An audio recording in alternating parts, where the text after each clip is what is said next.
Top 10 takes from a weekend with the Cowboys. Jaguars at Dallas at AT&T Stadium. Now we're back in Frisco, getting ready for the next shoe to drop. Mike Fisher reporting on the Dallas Cowboys for 105.3 The Fan, and of course for you as well.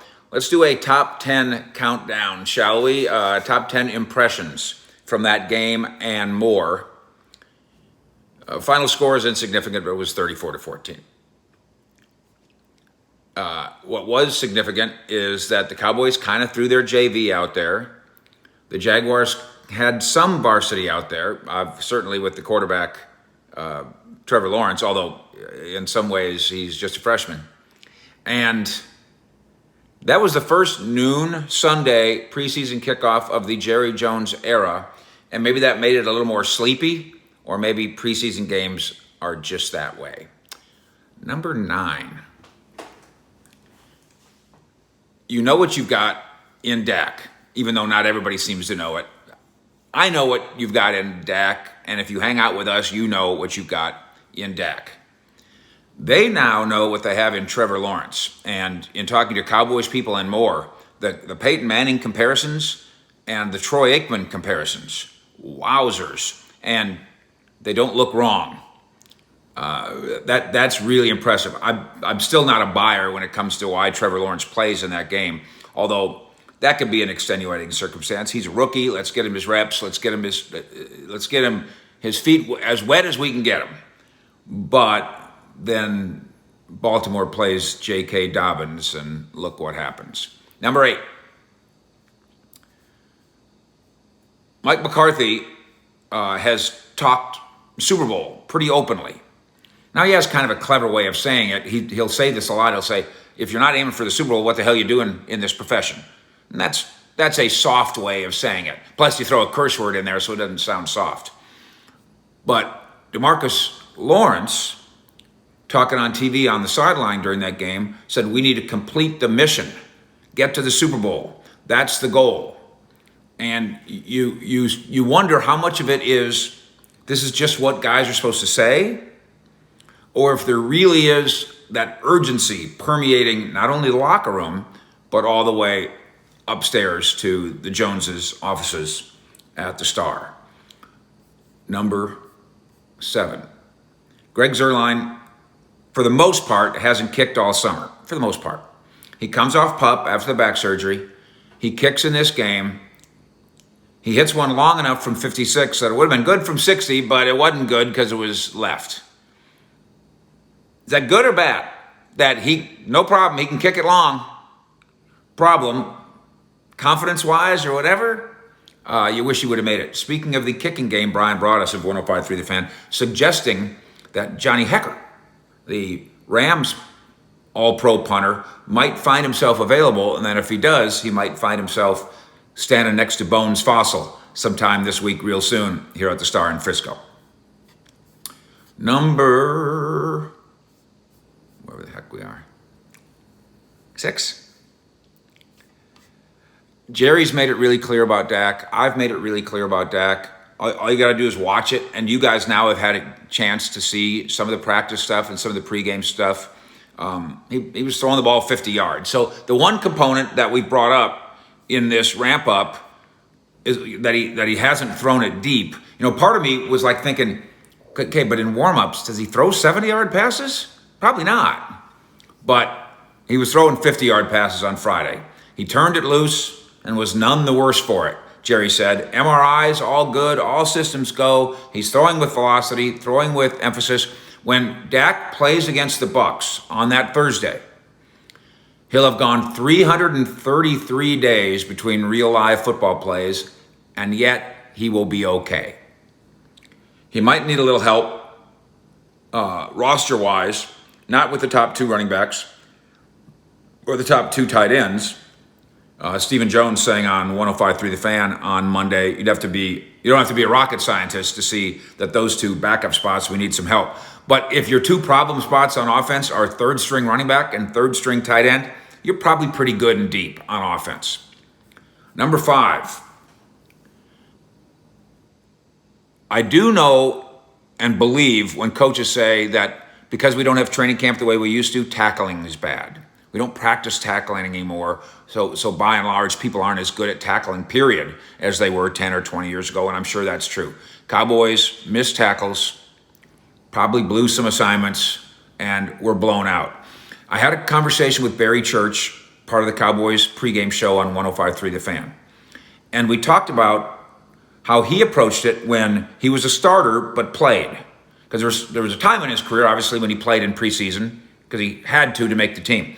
Then came a point where he was a starter and a near star, and every once in a while he'd still have to go out there and play. And he said it without saying it, you're just going out there trying to get through it. That's a bad way to play a pro football game. Let's just try to fake our way through these 5 plays because coach thinks we need to knock the rust off.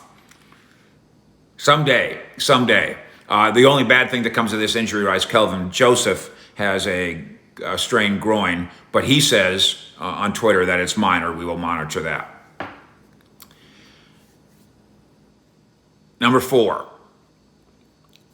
is it okay if Nahshon Wright gets beat in a preseason game? Is it okay if Joseph has his ups and downs? Wright has his ups and downs, all while being tested by Trevor Lawrence. Keep in mind, neither of those guys are starters. Cowboys would have loved to have Kelvin Joseph become a starter. It just didn't happen. Anthony Brown outplayed him. And so that's a place. I mean, you got to play somebody. They're scheduling the game. You got to play somebody. I don't want to get Nahshon Wright hurt either. I don't want to get Kelvin Joseph hurt either. But I recognize that you got to draw some line somewhere. And I guess I draw it somewhere below J.K. Dobbins and somewhere above Nahshon Wright. No offense, Nahshon. So, camp completed. Camp in Oxnard completed. Camp in Canton completed. Camp in Phoenix completed. And now, officially, the camp in Frisco completed, and we move on. We don't get to call it, or have to call it, camp anymore. 40 days, basically, of training camp. We will have a Tuesday cut to 53, and of course some of the movements, and we'll keep you abreast of those, will happen before that. Then there'll be movements after that. Somebody in Houston told me they're going to cut to 53, and then again, they already got 45 new guys this offseason as part of their 90, and then they will completely reshuffle again after the 53. There's a certain number of guys, obviously, that even on that roster are safe, but there's a certain number of guys that aren't, and that shuffle will continue. Around here, they used to call it churning the bottom of the roster. I think that was a Jimmy thing, too. And the Cowboys, in addition to not rocket science trades, that could include, according to our own Jeffrey Kavanaugh, the defensive end, Brady and I, and the offensive tackle, Brandon Knight, that can be part of the churning. 3 things that we think we learned from the summer. Highlights, if you will. Micah, difference maker. As much as they wanted a cornerback, they stumbled into a beauty here. 2, Dak is fine. And I think we're going to have to get to Tampa, and Dak's going to have to get knocked down, and then we're all going to hold our breath. Then he's going to get up and play the next play and play the rest of the game, and then we can let our breath out and be fine. And then we don't have to hear about it anymore. And then number 3, that drone thing on Hard Knocks. Those are the 3 highlights of the summer. Item number 2, what if you never win a game? We talk about culture, and we talk about momentum, and we talk about confidence. What if you go through a preseason like the Cowboys just did and you don't win a game? Does it negatively impact your confidence? It's tricky, isn't it? Momentum.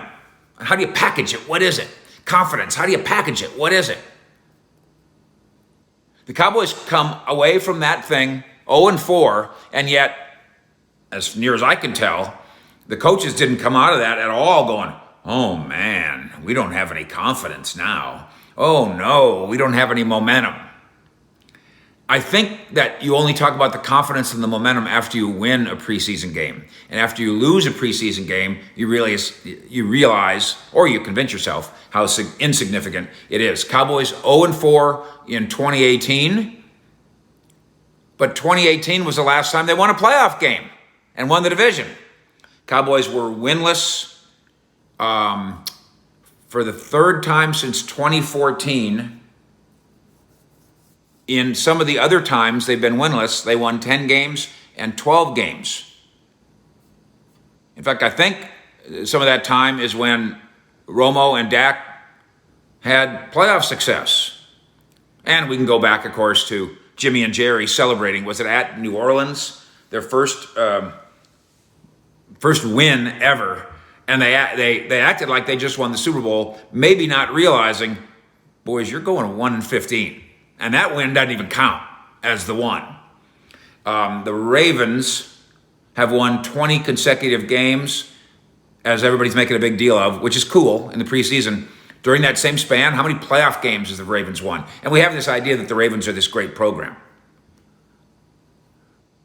They've won 20 straight preseason games, a stretch during which they've won one playoff game. Meh. The Lions in 2008 went 4-0, and you know what they did the rest of the year? They went 0-16 under our old friend, Rod Marinelli. And then the number one issue. And this was kind of the purpose of this game as much as anything. If you really agree with me that the backup quarterback is the 12th starter, then this was about Cooper Rush versus Garrett Gilbert. And I still can't explain how one got elevated over the other, and then the other got elevated over him, and now the other one's elevated, and now on this Monday, the Cowboys are talking about good things about Garrett Gilbert again. And there have been no good things. Not really. John Madden used to say, if you have two quarterbacks, you have none. If you have two backup quarterbacks, you have less than none. I wonder if the real backup quarterback's even on this roster. Similar results, similar stats, similar production, similar blah out of both of them. McCarthy had said that Cooper had earned the right to have a look. He got a look and no. Garrett Gilbert got a look. Cooper Rush was 4 of 8 for 16 yards. That's a bad look. Gilbert looked bad against Houston, but had a touchdown throw here. So all of a sudden, everything changes? And then in the second half, they give it all to Ben DiNucci. Why? Because the quarterback battle of the other two guys who actually matter has been decided? Maybe none of it's been decided at all. And maybe that's another rocket science item for Stephen Jones to consider. Thank you for subscribing here. Thank you for listening to us on 105.3 The Fan. Fish out.